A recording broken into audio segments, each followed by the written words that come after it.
Quit labeling beers I can't pronounce. It's a black IPA from Tennessee.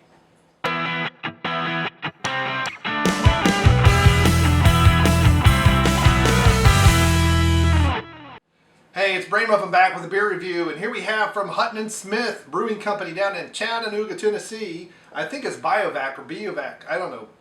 Black IPA that balances resin, pine, orange, and grapefruit hop character with coffee and roasted notes. Isn't that a porter?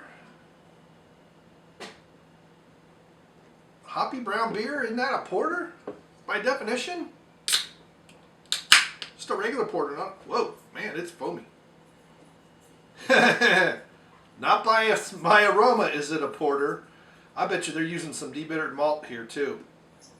They got the coloring.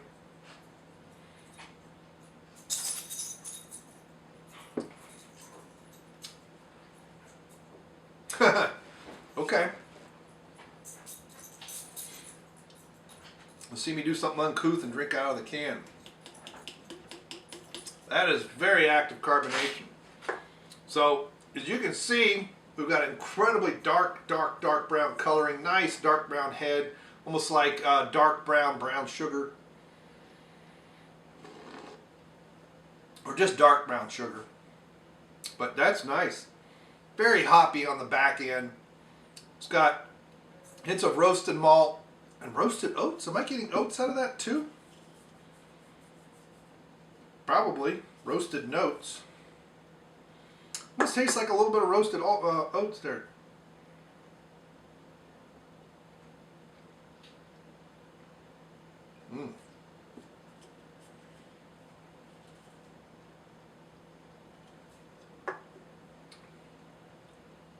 Yeah, pine on the finish. So you have hints of pine mid-mouth, but it is more orange, and it's this dark orange flavor. Very interesting.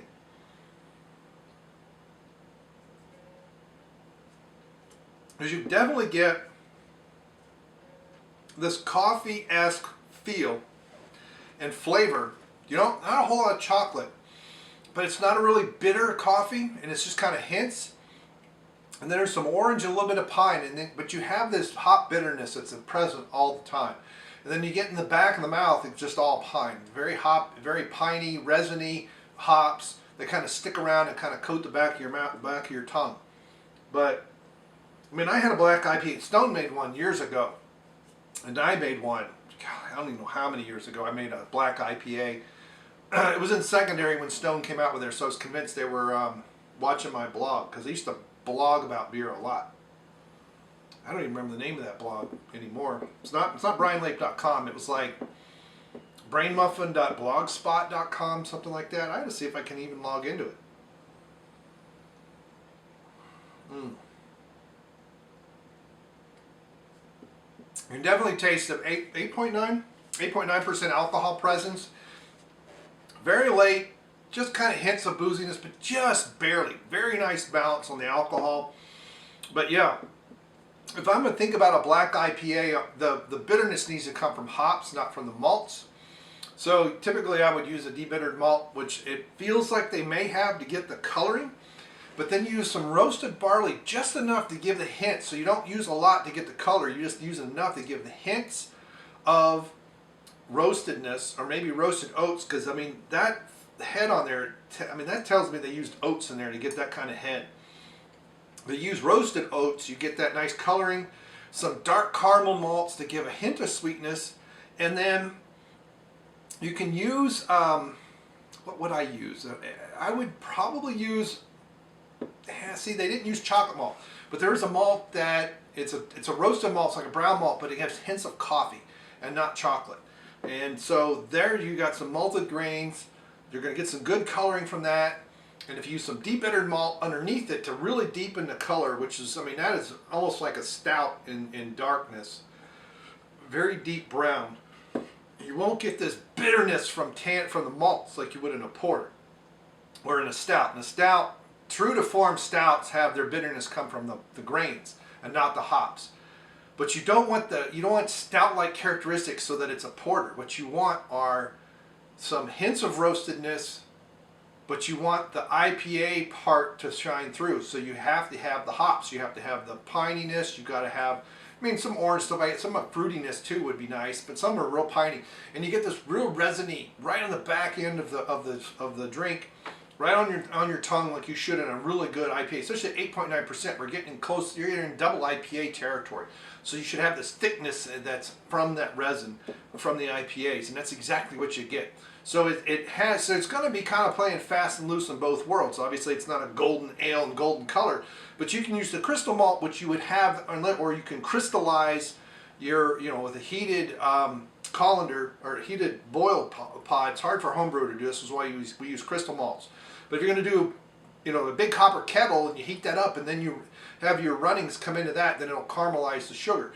Well, you can do a little bit darker, so you also can get some roastedness and nuttiness from say a 120 or 100 or 120 Love Bund crystal malt, and there you hints of sweetness, and you get some of that characteristics that they're talking about. So that's that's how if I was to make a recipe that, I wouldn't say a clone, but say an inspired recipe, because I wouldn't try to exactly match what they've got.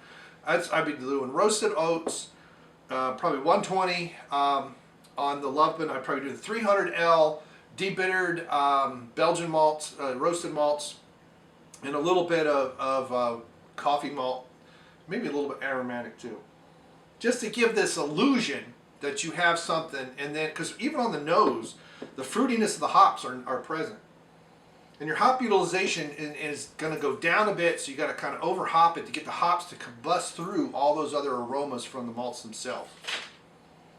So, I mean, it smells like an IPA with hints of other stuff, which is exactly what it is. It's like a double IPA that someone has made dark. So, very good. I like it quite a bit. I'm going to check into this one. I'm giving this a 4.5. Not quite as good as Stone's Black IPA, which I haven't had in years, and I probably ought to have again because I've never reviewed it. But very good, very good. And it really makes me, as a brewer, it really makes me think about what I would do to make something like this. And I really like beers that make me think. All right, so have you had the Black IPA from Hutton and Smith? Do you like it, not like it? Let me know in the comments below. I did get this at the Bearden Beer Market. So if you're in Knoxville, Tennessee, in the West Knoxville area, Sequoia Hills, Old Kingston Pike, stop in and tell them Brainmuffin sent you. They might charge you double, but tell them anyway. All right, thank you very much, and we will see you. Goodbye.